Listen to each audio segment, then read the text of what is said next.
What will artificial intelligence mean for our jobs? Will the world still need radio show hosts in 5 years? I know a guy who hopes so. So, it's still too early to tell, but it could mean almost everybody's job is going to change in some way. And the reason it's so hard to figure out who is because if you think about all the tasks that you do in your job, there might be 30 or 50 or 100 or 300. Some of those are for sure going to be things that AI can do. The question is, are there parts of our jobs AI can't do?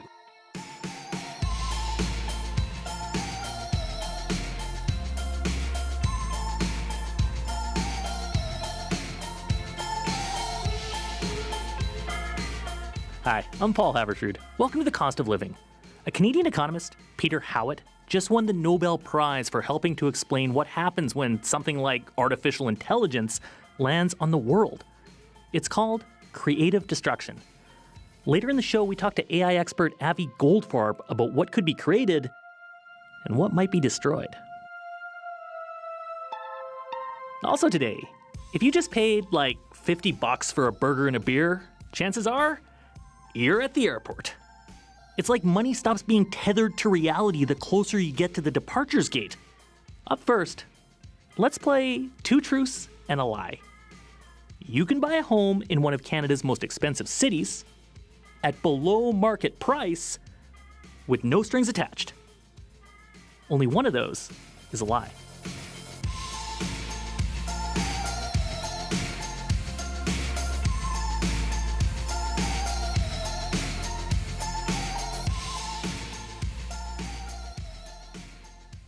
How many reasons are there for Canada's housing crunch?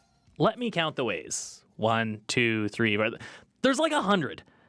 But there's no one single bullet that will fix everything. It will take like 100 different things.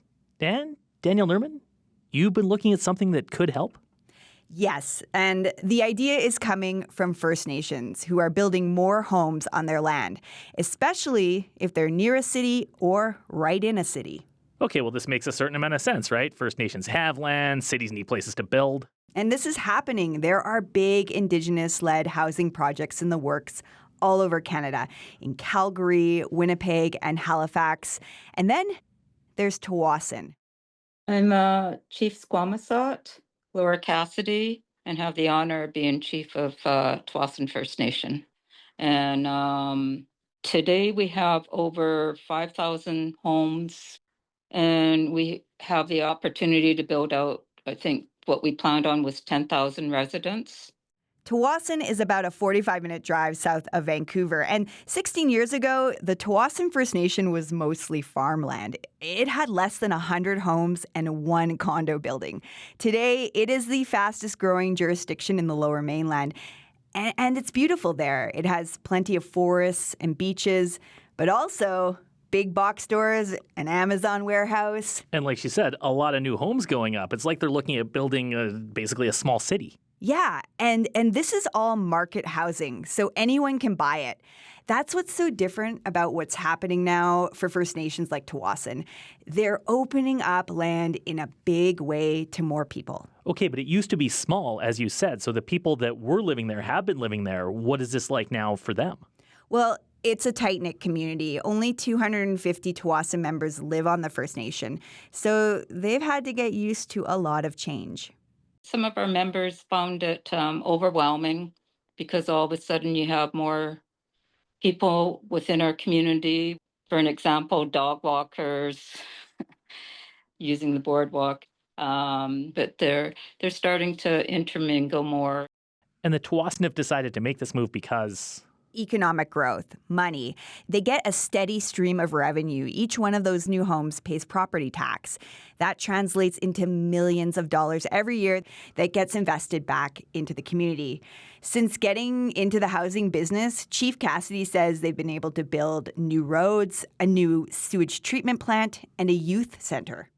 We noticed that it's been great for our youth. Our graduation rates have all gone right up, and we're hoping also down the road to build a nice big recreation center.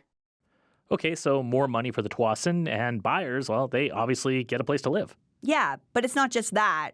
The price is also right. It is more affordable to buy on First Nation land. Why is that?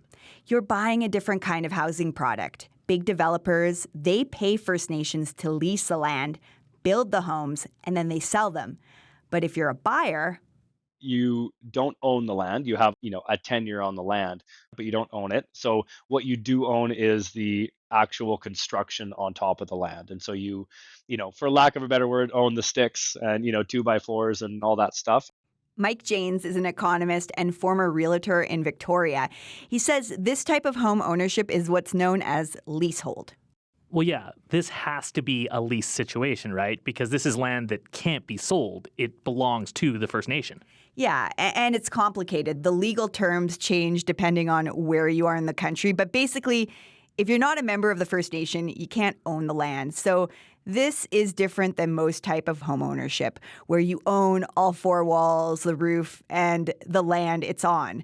That's called freehold. Okay, but if you don't care about freehold, leasehold is fine with you. You just want a place to live. I mean, are there benefits to doing this? Like, is it cheaper?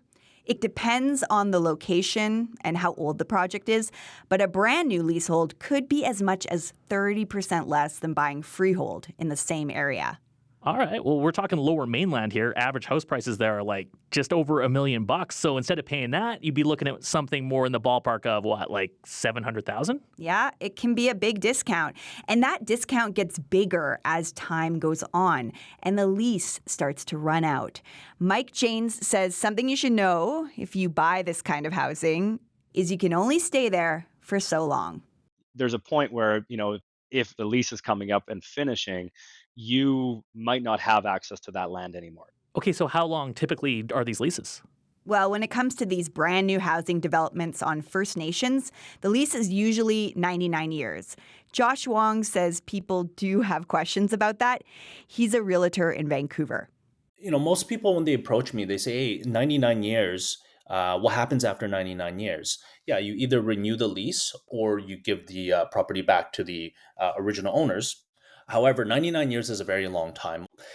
The property is most likely going to outlive the buyer. Yeah, if you're 30 when you buy this, 99 years later, I mean, how many people you know are like 129? Right? And that's why Josh has had no trouble selling condos in Kawasan Village. That's a new First Nation housing project going up in Burnaby, where affordable housing is tough to find. It's a rare opportunity to live in a prime neighborhood on lands that have never been publicly available before. So, you have a lot of young folks who work in the neighborhood. They work at the Burnaby Hospital, but they're being priced out of that neighborhood. So leasehold just allows them to have that opportunity to stay in the same neighborhood. Well, this is something you hear about being an issue in places like Toronto, Vancouver. You've got people who can't afford to live anywhere near where they work, let alone the neighborhoods that they grew up in. For a lot of first-time buyers, leasehold is a stepping stone into the market. And then you have buyers like Jen Chun. She and her husband, they wanted to move into a bigger place, but couldn't find anything in their price range. Then they discovered Tawasin and the mega mall. The fact that the mall was walking distance was huge for us because I don't think I mentioned this to you. I eat out every day. I don't cook. We don't cook. Sounds like she loves herself a food court. Yeah, New York fries and Lee's Donuts any day, every day. And the condo they bought on Tawasin lands was in their budget. So that worked out for them, and it also helped them move up the housing ladder. Because we were able to buy that leasehold for less than what we would have if we were to buy freehold in similar neighborhoods, we were able to maintain a low mortgage payment, also saved up more. And when we were ready, we had this equity that we have built in the leasehold and then upsize again. Okay, so she's describing the good parts here. Are there downsides to doing this? Sure. I mean, it can be hard to get financing if the lease is nearing the end of its term. Leases do get renewed, but there really is no guarantee. Okay, so borrowing can be tough. Yes. And then there are lease fees to think about. These could already be built into the price of your house, or you may have to pay your lease fees monthly or yearly. And your landlord, in this case, the First Nation, can raise them. How often they do that, well, that depends on the terms of your lease. Okay, so some more strings here than buying just a conventional home. Yes, but for someone like Jen, that was less of an issue. She's an accountant, she knows how to read the fine print, and when she and her husband bought, they knew this wouldn't be their forever home. They sold it when it still had more than 90 years left on the lease. Jen says it wasn't hard to sell, but here's the thing she wants people to know about leaseholds. There has to be a discount when you buy it because of the leasehold status, but that means it's a double-edged sword because it also means you will always sell it at a discount relative to the market. Of course, right? If you buy for less, it makes sense that you would also sell for less. But what about this idea of building equity in your home? How does that work if you don't own the land? Well, it depends on the market. Mike Janes, the real estate economist, says in hot markets, leaseholds can go up a lot. Even if you don't own the land? Yeah, because land is only part of the value of a home. It's also a place to live. And in a lot of cases, First Nation developments are in prime spots. There are houses on the Musqueam First Nation near the University of British Columbia that have doubled in value in the last 10 years. The fact that you are able to be downtown Vancouver and have an exclusive use of a piece of land means that's valuable. People want to move here and they want to use that land. We know what they say about land, Danielle. What's that? They ain't making any more of it. Oh. Hey, come on. That was good. That was Twain. Mm-hmm.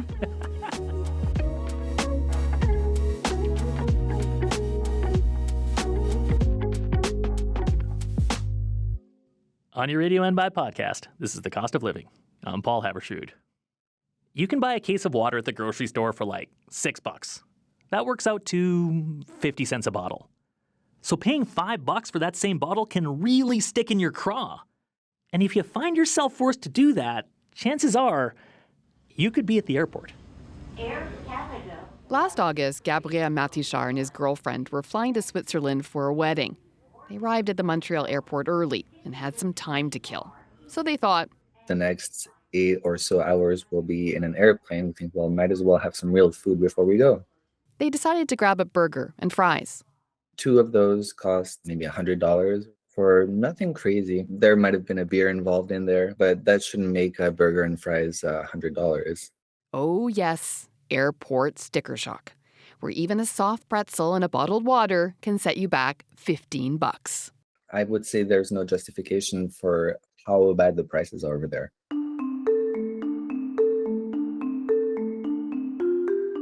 Go on Facebook or Reddit, and you'll find lots of people sharing stories of overpriced airport food. In one famous example, someone tweeted a picture of a $28 beer at LaGuardia Airport in New York City. Andrew Wedig has heard it all, and he's seen the headlines. Maybe from Business Insider recently, and maybe from USA Today a few months ago, and another report called Rip Off at the Snack Bar or something like that. Andrew runs the Airport Restaurant and Retail Association in the United States. He says people do complain about prices being marked up because, well, they are. Sure, a bottle of water will cost you less outside the airport, but You're not comparing apples to apples, as the saying goes. North American airports use what's known as street pricing plus. That's what you'd pay on the street, plus another 10 or 15%. That's the challenge of the street pricing, is that street pricing needs to also have street costs. Airports do not have street costs. Renting space at the airport can cost up to 25% more than anywhere else, and finding staff can be a hassle. Airports are usually a pain to get to. Employees are harder to keep there because of the strange hours. They're not, 9-to-5 jobs. They're, early morning to late at night. Carl Moore teaches management at McGill University. To recruit workers, he says businesses have to pay higher wages. Then there's all that security. Delivery trucks can't just pull up to the back door. Airports are secure, and we all understand why and appreciate that. But it means that it's harder to do business. It takes longer to do business, therefore driving costs up. Airports, like sports stadiums or arenas, enjoy a captive market. Once you get past security, you're trapped. And if you're hungry, the choices are limited. There is somewhat of a monopoly in a sense that there's only so many shops So that means that they can charge a bit higher prices. Unlike a lot of other landlords, airports take a cut of their restaurants' profits. Those sales generate millions of dollars for cities like Vancouver and Montreal. So where does this leave consumers? Well, we could complain, but Carl says very few people file formal complaints. He says when we're at the airport, we're in a holiday frame of mind. I'm going on holiday. I'm rewarding myself for hard work. I'll splurge a bit. So either pony up the cash or be prepared to bring some snacks from home. But Gabrielle says even that has its own drawbacks. There's always the stereotype of someone bringing stinky food on an airplane. So I like to make French foods with a lot of cheese. So those are not always airport foods. For The Cost of Living, I'm Leah Hendry.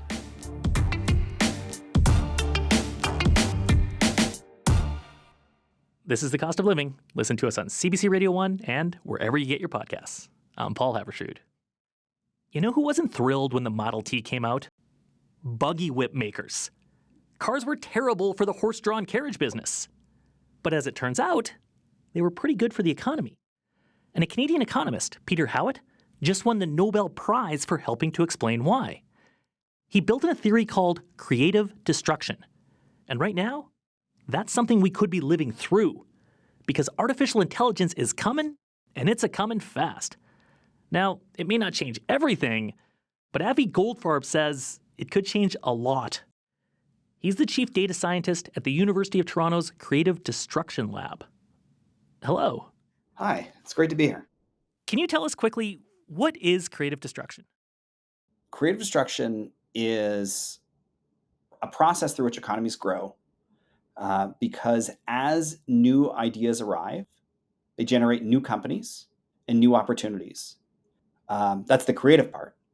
The destruction part is in the process, in order to really create growth, we don't just have to embrace the new, but some of the old processes, old ways of doing things, and older companies end up getting cast aside. This happens all the time. So you already started with the horse and buggy being replaced by the car. The steam engine got replaced by electricity. Even before that, we had weavers who, by hand, would have created threads and weaved clothing and blankets and other textiles. And in the first industrial revolution, the core change there was a lot of that was done by machines. That's going back hundreds of years, a couple hundred years. Over and over again, we have new technologies replacing old. And in the process, the economy grows because the new technology, the new things are better or faster or cheaper than whatever we had before. And it would seem like if you get rid of the old, though, that's kind of where the rubber hits the road for some people, right? Like that seems like the sticky wicket. Absolutely. It's an optimistic model in the sense that it is about growth and us getting more of what we could want. But there are absolutely winners and losers. Okay, but now we've got artificial intelligence. It is looming. There are a lot of concerns about, well, what is going to happen to jobs? Who is this going to disrupt? As you look at creative destruction and you look at artificial intelligence, how do you see things playing out? I think the history we've been talking about is an excellent framework for understanding what's going to happen going forward. Creative destruction is challenging, and when we have a general purpose technology like I believe AI is, there's going to be extraordinary benefits for society. We are going to get more of what we want, whether it's healthcare or education or whatever other services we find useful. And yet, at the same time, it will not lift all boats equally. And so there is a real challenge always with technological change to make sure that society protects those left behind. Well, can we talk about who that is? Like, who do you see potentially getting left behind? So that's a really hard question. And I'll tell you why it's a really hard question. Had you asked me 8 years ago when I started doing research on AI, I would have said, well, it looks like that we're going to have self-driving cars soon. And AI seems to be fantastic at radiology. So I would worry about, image-based diagnosis tools like radiologists, and I'd worry about professional drivers. And then I'd often at conferences say to people, well, but if you teach your kids coding and writing, that seems to be beyond what the AI can do. Here we are in 2025. The AIs are excellent at coding and writing. They still, for the most part, haven't quite figured out autonomous driving, at least to be as good as most professional drivers. And they're certainly not replacing radiologists. So I'm a little humble on thinking through exactly who that's going to be. But what I am confident in saying is almost everybody's job is going to change in some way. And the reason it's so hard to figure out who is because if you think about all the tasks that you do in your job, there might be 30 or 50 or 100 or 300. Some of those are for sure going to be things that AI can do. And then the question is whether the other things that you're doing as part of your job still justify the existence of that job and still justify the wages that you're currently earning as a consequence of that job. And if the answer is AI is doing things to make your job better and more productive, then you're going to benefit. And if the answer is instead that AI is replacing the things that really were the ways that you added value to organization, then you're under threat. Okay, so if I'm a coder, or if I'm an accountant who's doing data entry, or if I'm a certain kind of lawyer who's looking at a lot of cases and precedents and things like that, I mean, what time frame are we looking for them to sort of work their way through this? I don't think we know. I think for some professions, it's going to be soon. But for others, it could be 10, 20, 30 years or more. And trying to identify which ones, we can identify some general principles, but it's going to be really challenging. General principles are things like, how hard is it to replace the current process with a machine? What do I mean by how hard? Is it against the law, which might be true in sort of for lawyers or doctors? So the law would have to change. That's slow. Is there already a great deal of equipment and capital involved? And then putting the AI in would require you to buy different additional equipment. Might be part of why autonomous driving has been so slow, that there's just this capital stock on the road that would need to be replaced. In contrast, things that are fast are things that could be entirely done digitally. So in those cases, once the AI gets better, and there's no legal restraints and no capital constraints, then we should expect fast change. What do you tell your students if a student of yours, early 20s, bright, comes to you, they say, Professor Goldfarb, look into the future for me. What should I study? What kind of job should I do that is going to be somewhat AI proof? Do you have any advice for them? I tell them to expect to keep learning. The story that we've been told, that you learn until your early 20s and then you work, and then you get to work for 40 plus years based on what you learned until your early 20s, it's not going to be true with AI. There are things that are AI proof in 2025 that will not be AI proof in 2035. And so my advice to my students is embrace the AI, understand it, be good at using it, and be ready when you get to your workplace upon graduation to use AI to make yourself more productive. And then expect that whatever that means will be different 10 years from now, 20 years from now, and 30 years from now. What about Canada? As you've looked at previous versions of creative destruction, whether it was the internet coming or whatever other example you might have, do you have any sense of how well or poorly this country does at navigating our way through these kinds of big changes? We're slow. Or I shouldn't say that. We are slower than our neighbors to the south. And probably not that much slower than much of the rest of the world. But since we're huddled up against the United States, that in many ways is what matters in terms of thinking about business competitiveness. And we as Canadians have been slow to adopt technology, even though we had this lead in AI research. A lot of the core ideas underlying today's AI were developed right here in Canada. A lot of the biggest AI companies, the most exciting AI companies, not all of them, but a lot of them have not been right here in Canada. And the leading legacy companies adopting AI, with a few exceptions, particularly in financial services, are again not here in Canada. And so I'm hopeful that because we have had this research lead and our researchers at Toronto and Waterloo and elsewhere have been training by now a generation or more of students to develop and understand AI, that our Canadian companies and Canadian workplaces will be able to embrace it. But to my knowledge so far, with recognizing a handful of important exceptions, to my knowledge, that's not what we've seen. We started the conversation by talking about how creative destruction is a piece of economic growth, and in some cases, maybe even vital for economic growth. You create, you destroy, there's rebirth.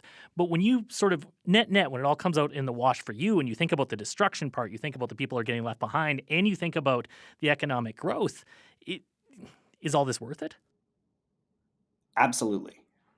We, as a country, haven't had growth in GDP per capita under many measures in 10 years.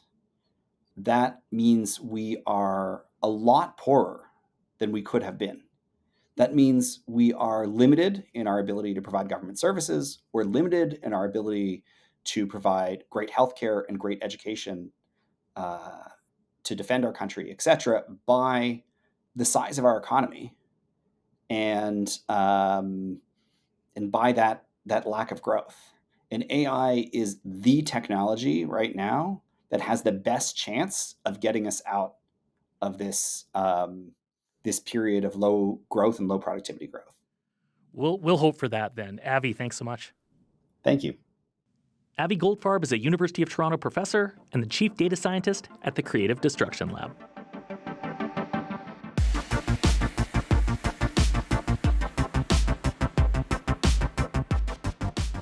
That's all for the show.